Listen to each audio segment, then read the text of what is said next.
Bienvenidos y bienvenidas al canal. Este va a ser un vídeo un poquito diferente y es que os quiero enseñar este Book Nook que me han hecho llegar los amigos de CUTEBEE.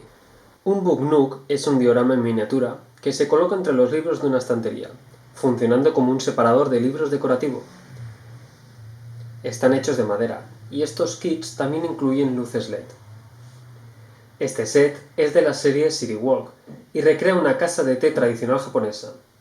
Y para los que más me conocéis, ya sabéis que las miniaturas que se montan y Japón son dos de las cosas que más me gustan.